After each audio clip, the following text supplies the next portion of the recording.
The following is a presentation of the Belly Up Sports Media Network. Juan Soto is going across town to be a Met. The New York Rangers are an absolute mess. Brian McKeon from the Locked On Yankees podcast joins us to talk about this today on the 1420 Sports Bar podcast. 4 Beer Sports talking a whole lot more. Let's get into her.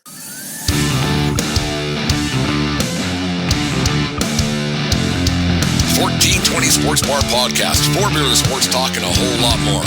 Join host Brent Radlinsky as he bellies up to the bar and gets the conversations going that'll make you think you're sitting in your local watering room. It's sports, beer, and shenanigans. So sit back, grab a few beers, and let's get in. The 1420 Sports Bar podcast. 4 Beer Sports talking a whole lot more. Here today with Brian McKeon from the Locked On Yankees podcast to talk a little bit of we weren't going to talk Yankees baseball. We were going to talk about the New York Rangers and their struggles. But, of course, the Soto signing came through on Sunday. So, all of a sudden, we got some Yankees baseball to talk about, which isn't a bad thing. But, Brian, when I heard that news and how much money it was on Sunday night, I guess it was, I was baffled. I wasn't surprised. I wasn't upset. There was a gamut of emotions. But I was like, okay, good enough. See you. Thanks, bye, see you. That was my thought. What were your thoughts on when it came through, Brian, and everything's going on in the Yankee world right now? Yeah, Brett, thanks for having me back again. I appreciate it. I'll say this. I was surprised the Yankees got to the number they got to. I fully believed that if the numbers were close as they were, that they were going to wind up back with Soto, that he was going to wind up back with the Yankees, and that was it. Because I thought personally that ego mattered a lot to this guy.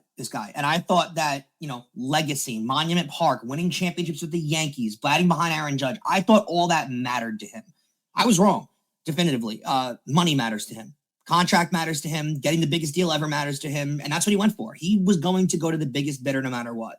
I would have never thought that when we were talking last, and I believe it was late October, that he would just automatically go to the higher bidder. That I didn't think that was going to be the possibility. And, it turns out at that time when we were talking, he was already a Met. Turns out when they traded for him about a year ago from now, he was already a Met. It didn't matter. He played the 1 year in the pinstripes, but he was always going to the highest bidder. And that's why I don't think you can really necessarily blame Hal Steinbrenner for this. And I don't know if you do, but he went into the $700 million. He went $400 million more than he gave Aaron Judge. He certainly opened the pocketbook up. But at a certain point, when you see the rumors of they were at 650, then they were at 710, then they were at 750, then they were at 760. He knew, whenever he did, that Steve Cohen was going to outbid him. Steve Cohen was going to come over the top and give a bigger deal and a bigger deal and a bigger deal. And what's the point where you stop and just say enough already? So, is he a great player? Yeah. And am I upset that he left? Yeah. But am I really going to sit here and say that the Yankees potentially couldn't be better off? That the Yankees might have dodged a bullet? I'm not going to tell you that either. I found it like the $765 million, and there's rumors that it was $5 million. That was the difference. Then you hear something yesterday about the luxury suite and everything at Yankee Stadium he didn't get. And that's all hearsay. Who knows? We're never going to know the ins and outs of it. But this was, like you said, this was written on the table quite some years ago when he left Washington for free. He's going to get $400 million, and then he went to San Diego. Then he didn't get the deal done there, and they got some pockets, and they got a very good team there. And then the Yankees, obviously, this past year, and then now he's on his fourth team in how many years? And that might say something about who he is as well. I don't know the guy, and I don't know anything behind the scenes, but that's a bit of a warning flag, I guess. 4 teams in how many years? Like, you know what? This guy seems to be a little bit for himself. And I don't know, like how you felt after the World Series was done and instantly was talked about. He basically, I'm going to the highest bidder. Everybody's involved. And that put a bit of a sour taste in my mouth. He could have worded everything a lot differently. He didn't have to lie, but he could have just worded things differently. And I thought, like, right then he's going to be a Met. And I said, when Cohen bought that team back in 2020, I said, baseball has changed forever with Cohen getting that team. And sure enough, it has. That's a lot of money, $51 million a year. And my not last take, so I can probably talk about this one for days on end, but he's not the best player on the Yankees. And he wasn't. No. So how much more money you can't give a guy who's not your best player more money. Like he's like basically he's like he's third on the depth chart, or maybe you want to say because Cole and Judge are both ahead of him. And so you're like, what are you doing here? And like you said, he was a Met right off the bat. And I think that this deal, it's what's the return on investment for Cohen? If he doesn't win how many World Series in how many years in this 15-year deal, what are you getting out of it? I don't think he cares. I don't know. I think the Yankees dodge a bullet. I think the Yankees are better off for it. Is he a great player? Yes. But how many people are tuning into Padres games or whoever he played because is this guy polarizing? Yeah, kind of, but not really. Like, I don't know. I think it's a bad deal. $51 million. I don't get it. I mean, he's 26 years old. He's a generational talent. If his numbers hold, which there's no evidence to believe that they won't, because he's hitting every ballpark he's played in. He's certainly played in enough environments to prove that he can hit wherever he plays. He's going to be a top 10 player in the history of the game. He just is. He's gonna more than likely go over 4,000 hits. He's gonna have 600 home runs. He's gonna have 2,000 RBIs. Like, he's already got a ring, so he's gonna go down as one of the greatest players in his generation. He just is. From what I've heard from, like you said, you don't know what kind of guy he is. From what I've heard from context that I have within the clubhouse, he's a very reserved dude. He's a very family man. He's not a bad guy, but he certainly just comes in, does his job, goes home. He's not into camaraderie and making friends and everything like that. And from what I've heard, he wasn't one of the boys on the Yankees. There was the only credit that I'll give Soto in this scenario, and I think he deserves credit from everyone, especially from Yankee fans. He never gave you an inclination that his heart was in the Bronx. He never acted like he loved being a Yankee. He never uttered anything like that. Throughout the entire season, whenever he was asked about his future, he referred to speak to the owner, speak to my agent. There was never an inclination that him and Judge were best friends, that he couldn't picture himself playing in another uniform.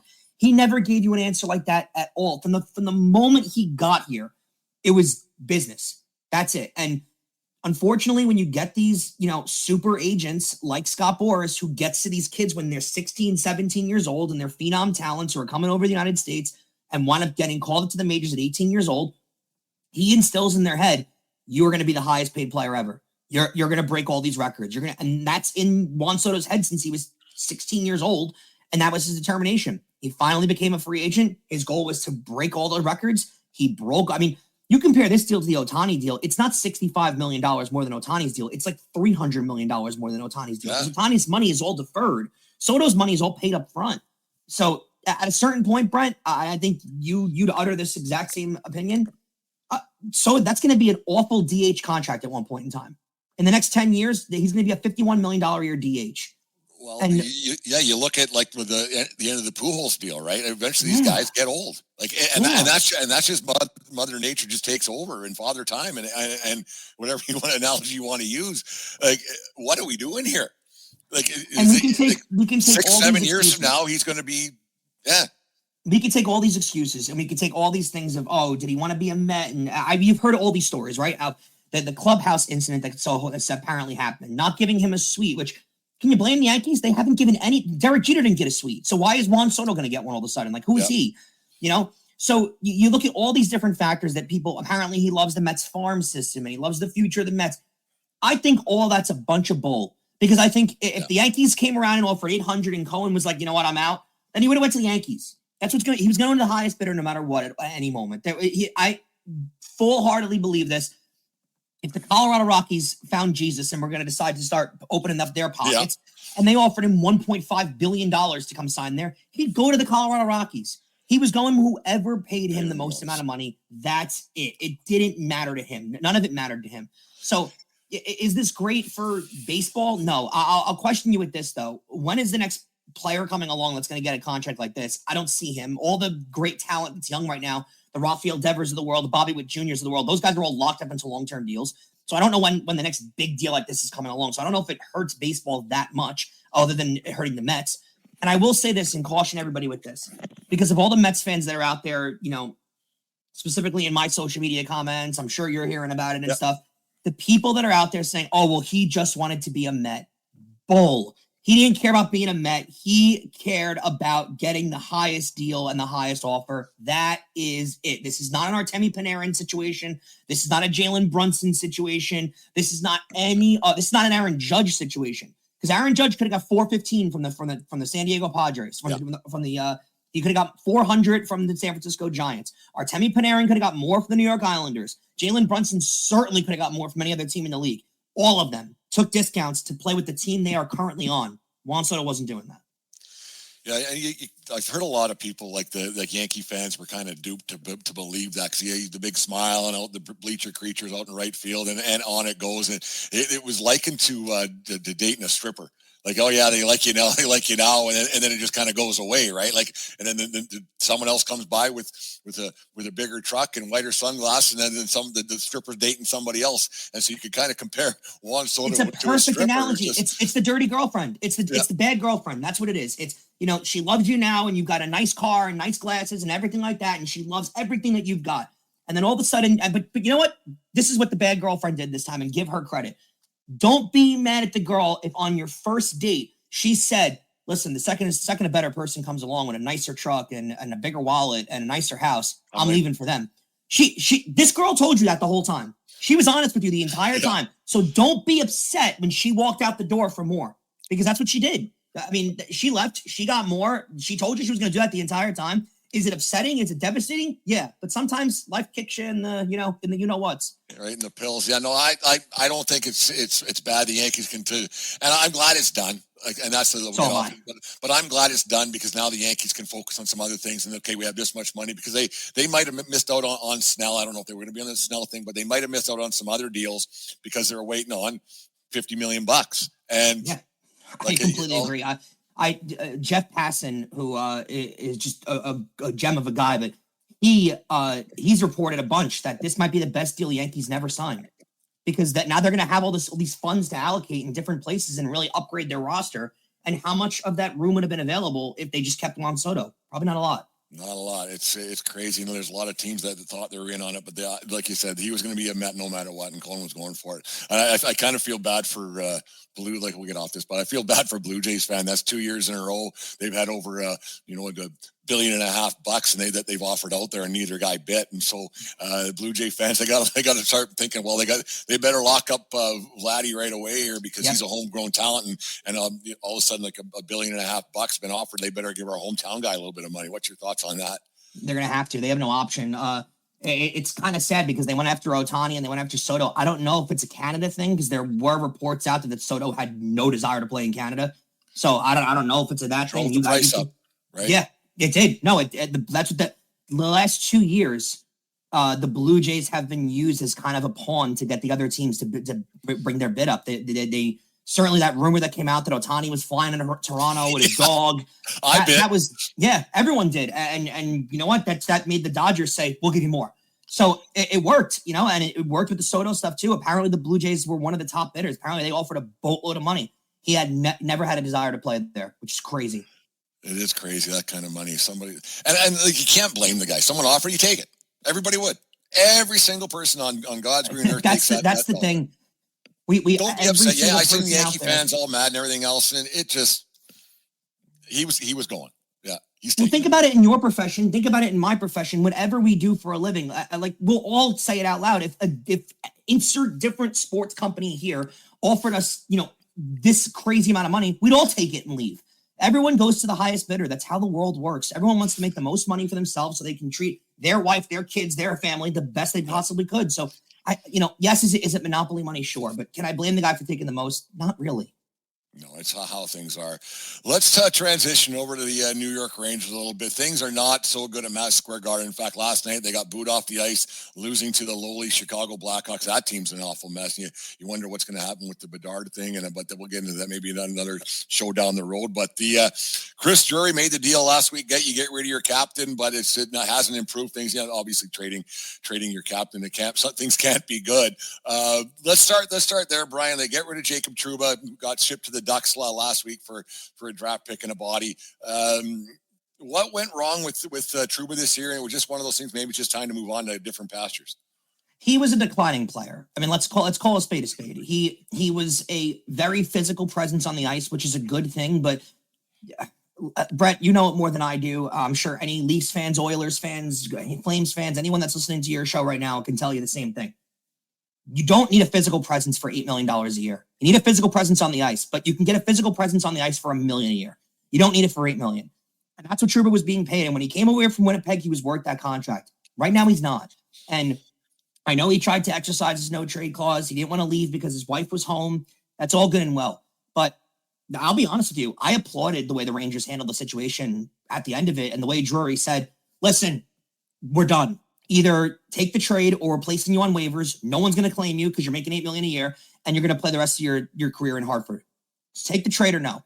I don't think in any chance in the world, the Rangers thought that he was going to get the full money picked up. I didn't think that at all. I don't think any Ranger fan thought it. The fact that Anaheim took the whole salary, I befuddles me. I have no idea why. I'll be a de facto Anaheim Ducks fan for the rest of my life for taking that deal because it truthfully makes no sense at all. But to get rid of the Trouba deal, who, I mean, was he a leader? Sure. There's no point production. He's slower than he ever was. He gets beaten around the edges all the time and results to physical play, which is good, but, that gets you beat a lot. And he's not the same player that he was. They needed to get rid of him. And it didn't work in the summer. He didn't want to leave. They went into the year. The season went off bad. And I got to be honest. I applaud the way Chris Drury handled it. He said, get out. And these no trade clauses are, the no move clause is the big thing in the NHL. That's the clause where you're giving a guy carte blanche to do whatever he wants. The no trade clause, a GM can just come to you and say, we don't want you anymore. Get out. And then he has to pick a team that he wants to go to. It's that simple. So it doesn't exist yet. And can the player exercise that option? Sure. But when you make the money Trouba makes for the salary that he gets for the type of player that he is, no one's going to claim him for $8 million a year. I don't know how Anaheim took all the salary. I don't know why they did that. But I applaud the way Drury handled it. And I think a lot of NHL fans out there at the bottom of their heart would admit that they wish their GM would handle things like that. Yeah, it's crazy to think that this team was President's Trophy winners last year, and they had a chance to win themselves a Stanley Cup first time since '94. So it's been a week for the Rangers doing anything of substance. Yeah, they went to the finals against the Kings a few years, that's a lot of years ago now too, actually. Yeah. But you wonder how something can go so sideways so quick. I mean, they're in a playoff spot right now, a wild card spot, and usually how it works out in the National Hockey League, if you're in a playoff spot at American Thanksgiving, you usually end up leaking yourself in, and it's quite weird how the stats say that year in, year out. But what you get off to a tough start in the National Hockey League, and it's hard to get back on the on track. Bodies and basically with the same core group that they've had. What's gone wrong with this Rangers team this year? It hasn't worked out for them. They're allowing way too many odd man chances to the other team. It's become a major problem. You're also not getting production out of your stars. And, we say this every year where they go into the postseason, they struggle to score goals, and you get it from the Leafs too, where everyone complains about secondary scoring. You're not getting production out of your third and your fourth line. At the end of the day, Brent, you know it as well as I do.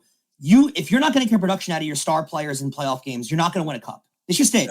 Yeah. The Leafs are never going to break their curse if in a playoff series, Matthews, Marner, Nylander aren't the top players in the team. That's just never going to happen. So they've gone into playoff series in the last couple of years, and now that is, unfortunately, these superstars they've had have always had production in the regular season. And then they got into the playoffs, it hasn't panned out.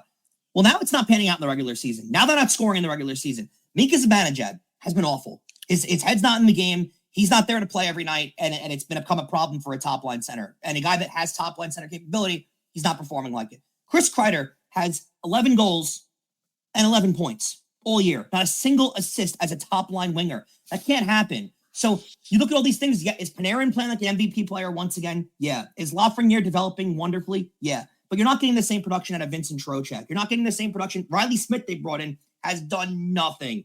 Keandre Miller has had a down year. So you look around the entire roster, and everyone's underperforming. And it's when you underperform in the postseason, you can sit there and say, oh, well, these guys had great years. They're worth the $8 million a year salary. They just didn't come through in the postseason. But when you don't do it in the regular season, it results in play like this. I don't think you can tear the whole thing down. And I know people keep saying that. How many teams are going to tear a whole thing down when you have a top five, maybe top three goalie in the league, right? And a top five winger in the league in Panarin? You can't just tear the whole thing down and start over again. It's not possible with these kind of teams. And they have the money and they have the wherewithal. They've certainly cleared a lot of cap space. They're going to have room at the deadline to make a move. Maybe this is an off year. And maybe this is an off year. Maybe they unload some contracts at the deadline and they kind of retool like the Yankees did in 2016. And they use that money to reinvest into the team and they get better next year. Maybe getting rid of Trouba and getting rid of Zibanejad was a plan to get themselves into the Mikko Rantanen sweepstakes in the offseason. Who knows? But there has to be a change because they've gone at this for a couple of years now and it hasn't worked. And that's the thing is how long do you just keep hoping and it doesn't work? Because that's the definition of insanity, right? Like you keep going back to, well, it doesn't work.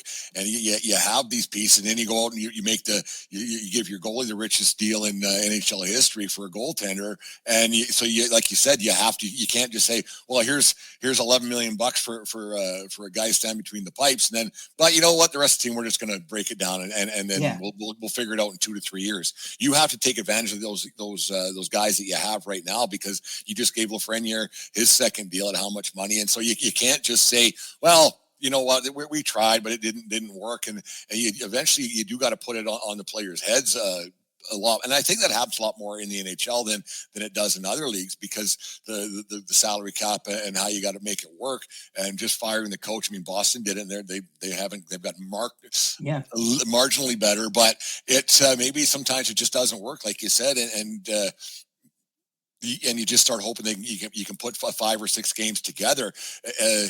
They're too good not to, aren't they?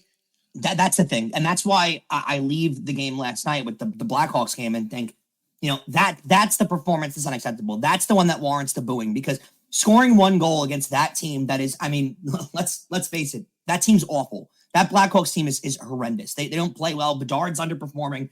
They're not a good team at all. And to look lifeless, effortless against that Blackhawk team. And listen, I'm not going to sit here and act like it's coaching because they've tried with every former Stanley Cup winner, experienced guy, younger guy. They've tried with every different coach too. At the end of the day, it's the players that aren't performing. So I think there's going to be some kind of shakeup in the first line. And I think there needs to be. I don't think Zibanejad is a tough guy to get rid of. I don't. I think someone out there would want him. It's an $8.8 million cap hit. That's a little rough, but he's a guy that we've seen capability. He's got 75, 80 point capability. He's got 40 goal capability. He's a top line center. He's a 200-foot player. I think there's definitely someone in the league that would want him. So you unload that. That's another $9 million clearing up. Do you unload Kreider? I doubt it because Kreider's a legacy guy. He's been there since he's 15 years old. You're not going to trade Kreider. But look around. They do have pieces, Brett, where like they're not in that position where they can't move things around and they're kind of stuck, right? Like I look at a team like Edmonton. If Edmonton wanted to retool, they don't have the pieces to go, they can't go trade Draisaitl. They can't go trade McDavid and like retool themselves. That's not possible. The Rangers have those pieces. They can kind of work things around and move pieces around and set themselves up better for the future. That is possible. So, what does Panarin get back? I'm not sure. But throughout all of it, even if it gets back nothing, if it clears up cap space, Mikko Rantanen's a free agent this offseason. There's other guys that are available. Like there is, and New York it's an original 6 team with talent. There is a possibility that you can convince guys to come here. It's not a deserted place where no one's going to want to play. So, I'd sit here and say, there is, I think that's what Drury's plan is here because you don't trade your captain this early in the season if you think that you're on a cup run or something like that. And I don't think he's a panicky guy either. So it feels like it might be one of those years where maybe they make the playoffs, they get bounced in the first round. Who knows? I think the talent's probably there to do that. But even if they miss, it feels like a year where he's going to use the deadline to retool, collect a lot of cap space, let some expiring contracts come off, and then come in the offseason and have a big year for them, hopefully. That might be the best way to do things is don't give up, but just come to the realization that maybe you're just not a championship team. I mean, you're just not. It might not happen. Could they get on a hot streak? Yeah. Could Shesterkin have a playoff run? Maybe because there isn't a lot of. I think there's a lot of guys who play goal in the National Hockey League. I don't think there's a lot of great goalies in the National Hockey League. I think there's a lot of guys who are big and just that pucks hit them. But Shesterkin's. He's really good, and so he could steal around here and there. But the thing is you don't want to win too many because then it puts lipstick on the pig, and so you're like, okay, we look like we're great, but we're not, and that's one thing that Drury has to do, and maybe just having a season that they can go, okay, we made the playoffs, and you don't want to miss because I know the Rangers don't exactly need money to make the playoffs, but it's just it wouldn't hurt to do it, but missing the playoffs honest, wouldn't be the worst thing for this team because I don't think you can keep changing coaches. And that's what a lot of these teams do is they just change a coach and change a coach. And rarely does it work. It worked for the Oilers last year where they started off 2-8 or 2-9, whatever it was. And then they made the coaching change and got within one win of a Stanley Cup. But that's an outlier. Like usually when you change coaches, things went sideways. So if you went and if you got rid of your captain, and then you change your coach, probably in the history of the National Hockey League, that doesn't pan out to be a very successful season. And I'd be willing to bet there's no team that's won the cup following those kind of transactions before. I want to ask you this because you're north of the border, you're involved in it. I think the Leafs are probably the biggest team up there. What's the general consensus? Because the Leafs keep doing this every year, right? Every year they run with the same core, they get into the postseason and they're bounced in the first, second round. Every year, it feels like it's been like that the last decade, right? And it's with the same core of Matthews, Marner, and Nylander. I'm sure you can add Tavares in there. I think Riley's more in there, but whatever. Let's add that trio, right? Is there a section of Leafs fans, of Canadians, that wish they would have moved Nylander 2 years ago and just got a ton of picks back and made them a more well-rounded team, or Marner, or any of the guys? I think Matthews is an unmovable kind of player, but is there a section of Leafs fans that wish that was the way you did it? Because you gave Nylander the extension. Honestly, I'm going to sit here and say they're probably going to give Marner the extension. And what does it look like? Is there a section of Leafs fans that wishes that they would have just moved these guys and retooled and rounded the roster out better rather than going after it again and again year after year? You have to be top heavy to win. You got to have the superstars. There's no getting around that. But when your superstars don't get it done, you have to retool it. I mean, they're good enough, I think, to get some damage done. But these guys haven't done it. And then you talk about Marner. We'll get to Nylander in half a second. But you talk about Marner. He would never have got that contract anywhere else. He's a Toronto kid. That's why. And that's the only reason why he got that deal. And it's because he's a Toronto homegrown kid. On it goes. So you just like, okay, this hasn't worked, like you said. And then Nylander, the way he held out, he's a great player. He's gonna get the showboat points, and he's gonna have 100 point and whatever you want. But you got to win. And are they gritty enough to win? No. And they're just not. And hockey's a lot different than it was 10 years ago or even 5 years ago. How you got to have a little bit of grit and sandpaper to your team. And you watch a lot of these younger guys. That they just go up and down the ice, highly skilled, can skate like the wind, can pass the puck and do the dipsy doodles, everything you want to say. Dipsy doodle, that's something I haven't said for a lot of years, but it's you need some grit and sandpaper, and having 4 or 5 guys that don't have that, and you're paying a lot of money to, you got to have that. Your guys who can score, but you also need the guys with some grit. And I don't think you can win 3-2 games in the playoffs. So I think that if you had 2 of those 3 guys, either be Matthews or Marner, or you're not going to get rid of Matthews, like you said, but you need somebody to do something, because Marner's a small guy. He's a great player, great regular season guy, and you can put up points on a Tuesday night in Columbus that nobody gives a darn. Yeah. And, right. And so you have all these other things, but when it comes to, you get into April, May, and June, where they're failing, and I think that's where a lot of teams are looking at their seasons right now. You look at how the Florida Panthers, their leading guy, he's got more sandpaper than anybody in the league. Yeah. Right. So you need to have those guys, and teams are looking for it. And because they're all these kids, because hockey's different now. You probably notice just as much as I do. All these kids are highly skilled. They're academy kids. They don't play with that little bit of grit, and I think that's needed throughout most teams in the league who think they have a chance to win, but realistically know, how do we match up when it comes down to a 7-gamer when it should be a war and your face is cut up and everything else, because that's how championships are won in this sport. And you hate to see the violence of the game has changed, but it's still it's a rough game. And I don't think the Leafs still have that, because Marner's a slight guy. Is he highly skilled? Is he a great player? Absolutely. I won't take that away, but that core in Toronto, just as it is in New York, hasn't got it done. And if you keep changing the coaches and it still doesn't work, then what are we doing here?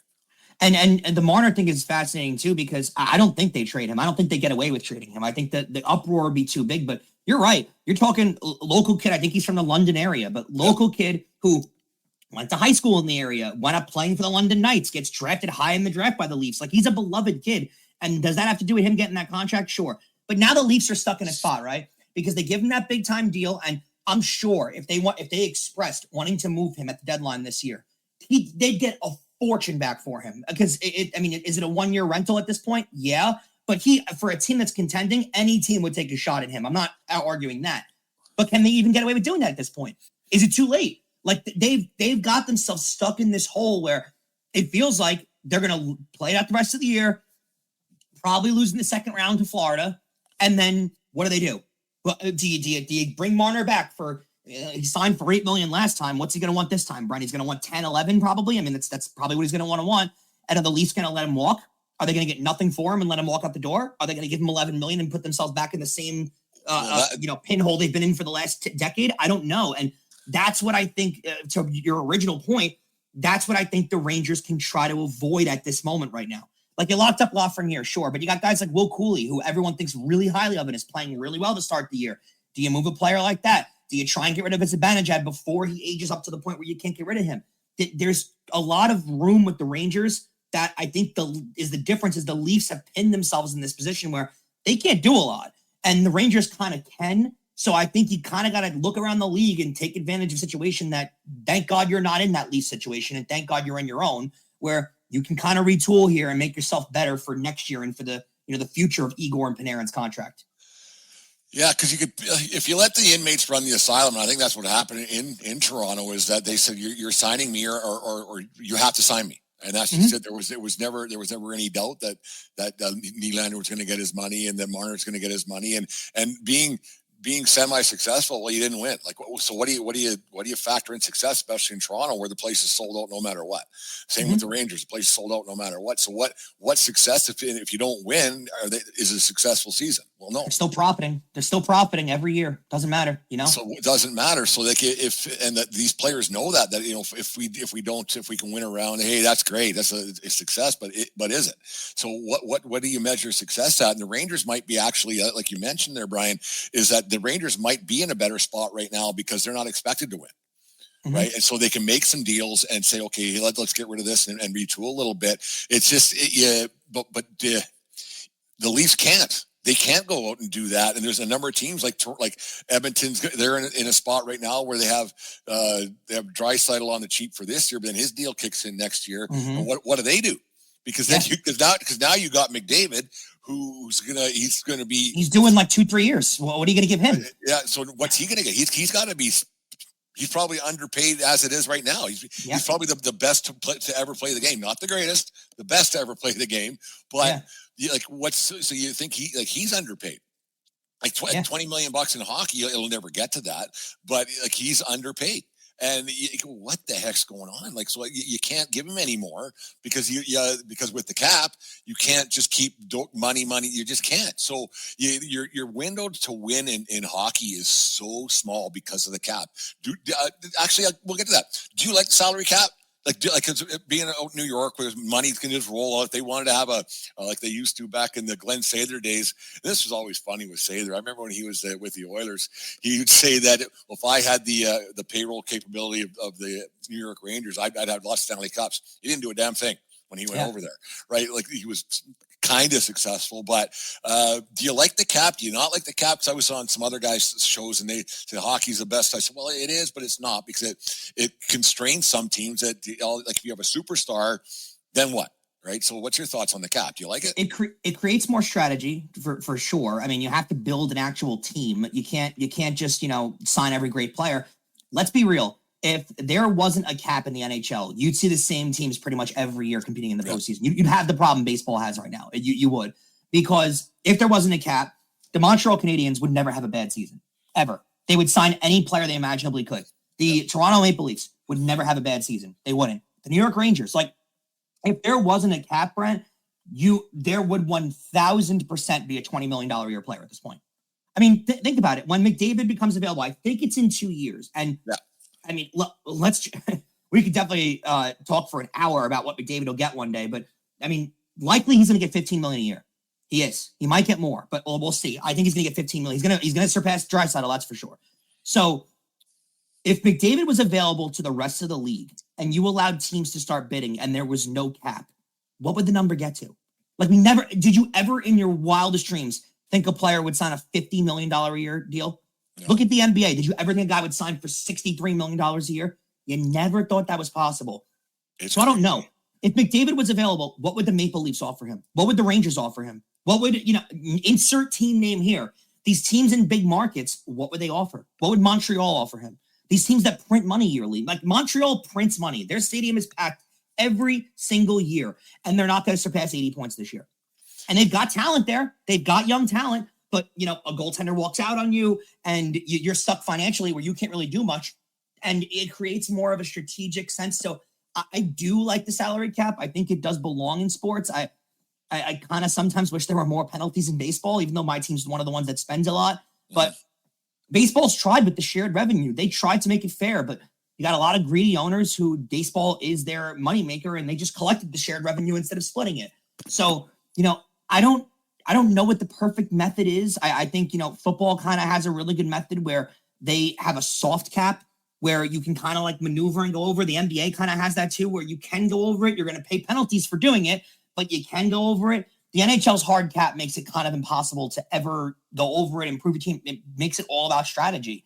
Whereas if there was, a hard cap, if there was a soft cap, the Rangers would go get other players and keep advantage at it. It wouldn't matter. They'd keep Trouba because it wouldn't matter. They can't afford to do that. So I don't know. I think the NHL is a pretty good system, though, all in all. Yeah. Last night, the Rangers fans, the Rangers faithful, were booing the team off the ice. What's the feel with the general population there in New York City? I know when we talked last that there's a certain fan base that are hockey fans, and most of the city doesn't really care a whole bunch. What's the blue shirt faithful? What's the thought process there? Is it time to throw in the towel, fire the coach? What's the general population saying in New York City? You know what's weird is there isn't a straight, like now that Trouba's gone, there really isn't a straight guy to blame. Like, no one's blaming Drury. No one has a problem with Drury. I don't think anyone's asking for Laviolette to be given the door. I mean, no one wants to trade away Panarin and Igor and that kind of stuff. So everyone's a little befuddled, to be quite honest with you. No one really knows what's going on. No one understands how this team is playing so bad, because you go to a President's Trophy year last year where there was never a game they weren't in last year. There really wasn't. They won a ton of games. They were in every game. They won the President's Trophy without really anyone competing them for it in the later part of the year. And then you lose in the Eastern Conference Final. And it's funny because me as a Ranger fan, I can't picture them ever winning a Stanley Cup. I don't think it's ever going to happen in my lifetime. I can't even envision it. So for me, getting to a conference final, was I upset when it ended? Yeah, but I take that. I'm like, great. They're never doing anything more than that anyway in my lifetime. So wonderful. Like 94 happened. That was before I was born. And before that, it was 1940. Before you were born. So there's not this, evidence of years and years and years of winning and tradition and that doesn't exist in New York for the Rangers. So the Ranger fans do they want a cup? Yeah, but it's very different than the Yankees out here where there's an expectation for a cup. For a World Series. The Yankees fans treat it like there is an expectation to go out there and win. And Giants fans treat it that way too. Not that they really have a reason to, but New York Giants fans treat it that way too. The Rangers, the Knicks, these teams that haven't, there really isn't an expectation to go out there and win. It's just a really, really strong hope. And that's how I feel with the Rangers every year. So am I upset with the way they're playing now? Yeah, because I know they're underperforming.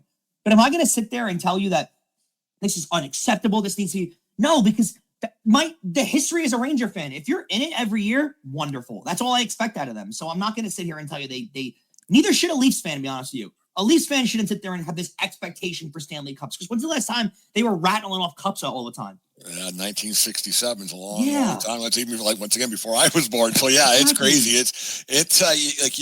You wonder how many teams, sit there at the start of the season and say, you know what, this could be our year.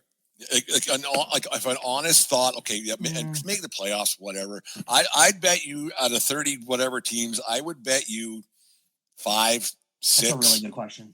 Hey, 5 or 6 might think that we have a shot at winning this thing. Like Pittsburgh went into the season knowing that they weren't going to win. The Utah Hockey Club, they knew they weren't going to win. Seattle knew they weren't going to win. I'll hold you there. Let's do it. Let's go. Let's quickly go through the teams, and I'll read them off one by one. Just say yes or no. A chance to win. Anaheim, No. No. San Jose. No. Seattle. No. Calgary. No. Edmonton. Yep.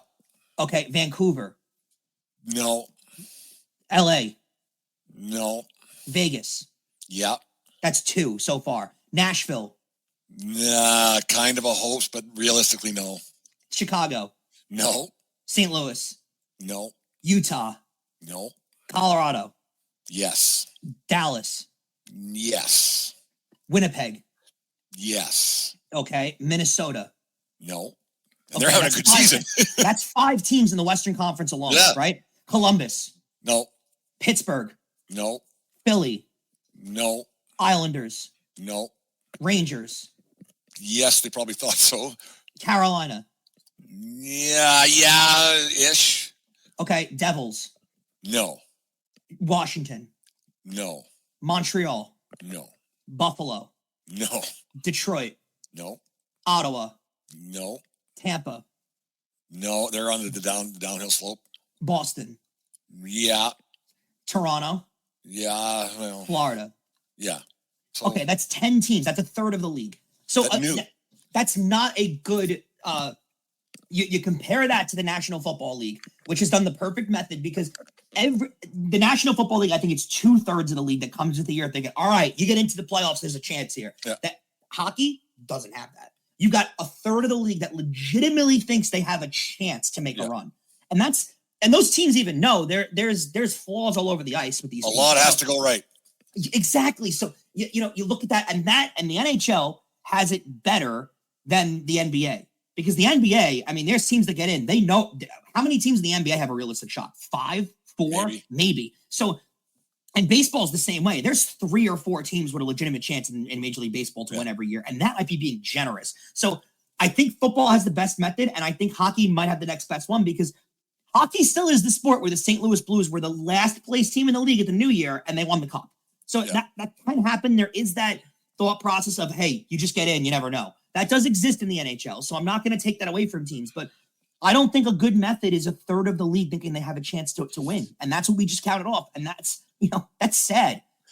Like, it's got to be tough selling tickets for some of these franchises, knowing that we're not doing anything. Like it's we don't have a hope in it. Like you especially like up here in Canada, they can put out crap on the ice and people are going to go watch. But down a lot of those NHL teams, especially in the southern states, if they aren't winning, there's too many other things to do.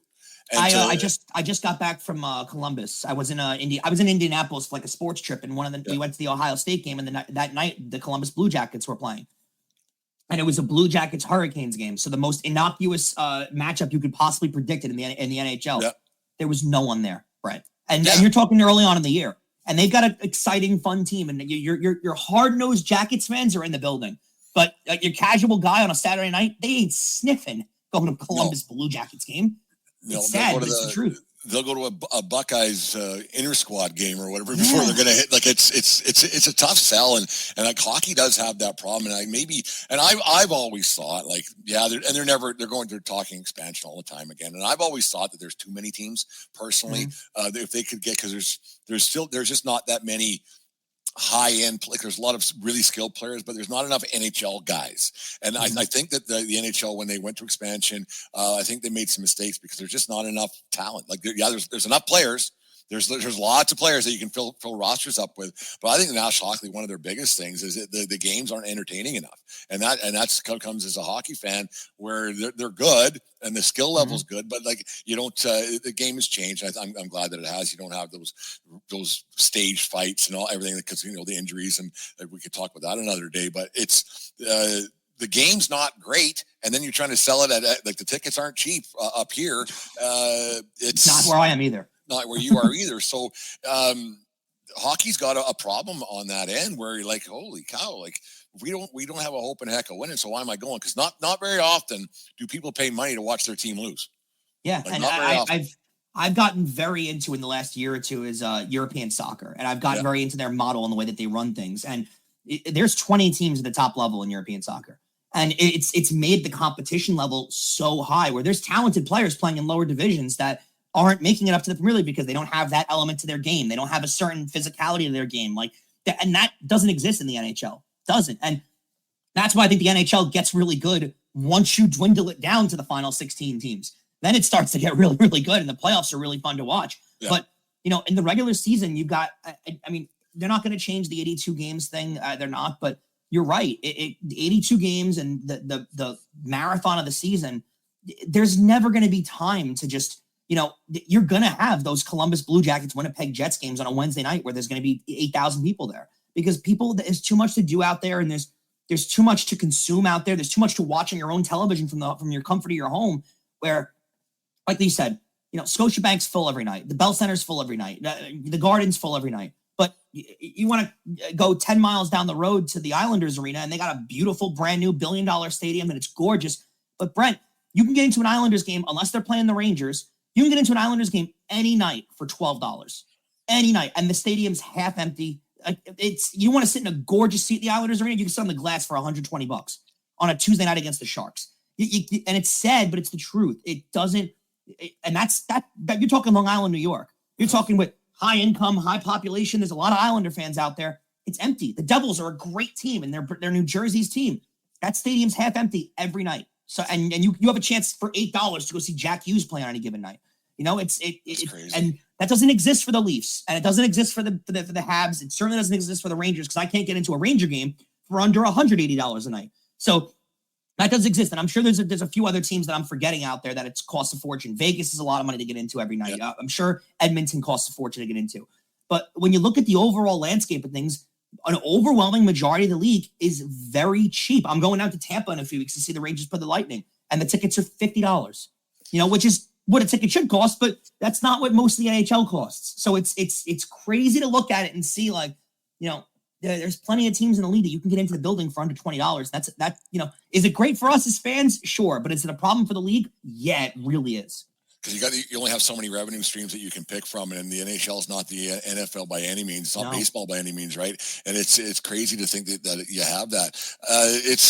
One more question. We'll get you out of here. But I talked about a few weeks ago about Sidney Crosby. He got another 3-year deal, 8.7, as always. The Penguins are going to stink for the foreseeable future, and this I thought that there might be a chance that Sidney Crosby might say, you know what, I've only got 3-4 years left in this league, if that, right? Like when this contract's done, I've done everything I could possibly do. I've won Stanley Cups, I've won Olympic gold medals, and on, and he's all guaranteed first ballot Hall of Fame. Like one of those guys where they'll waive the 3-year. Whatever it is to get him in there. He's been everything to the game of hockey, done all the right things forever, never said a bad word. You never hear anything bad about Sidney Crosby. Is there a chance, Brian, that just maybe the Pittsburgh Penguins might say, you know what, Sid, you tell us when and we'll make it happen?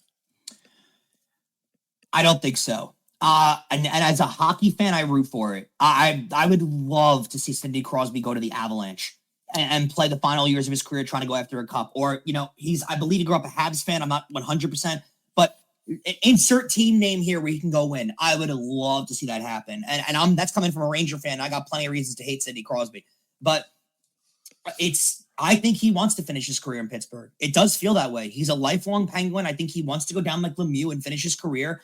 And, there's something to be said about that. I don't know. We could have this debate, sure, but I think he goes down as the greatest Penguin of all time. He's certainly won more cups than Lemieux. I mean, Lemieux's got him beaten like points and stature wise and stuff, but he's won more cups than Lemieux. He's had more team success.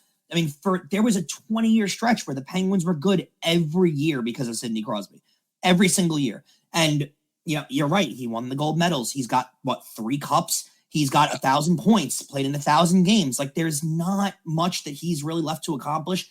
I'd love to see him go somewhere else. So, because he's not done. He's certainly not done. He's playing at an unbelievably high level still. But right now, you got a Lamborghini, parked under a tarp. Like it's not. They're not going to win anytime soon. And with the bad contracts they've got there, and clearly they're loyal to their players because they gave Malkin the extension for no reason at all. There's plenty of guys they could have moved on from that they just refused to. I wish that they would move on from him, and I wish they would say not move on from him. I wish they'd say, hey, go win another cup. You want to go to Edmonton? You want to go to Carolina? You want to go to Colorado? You want to go to Vegas? Let us know. We'll make it happen. I don't think it's going to happen, though. And I wish, as an NHL fan, I'd love to see it happen. I just don't think it's going to. And like, it's funny, like 8.7 is a manageable number. And that's the thing. Like, it kind of lines up to be like, you know what, we could probably get this done and make this deal work for all sides.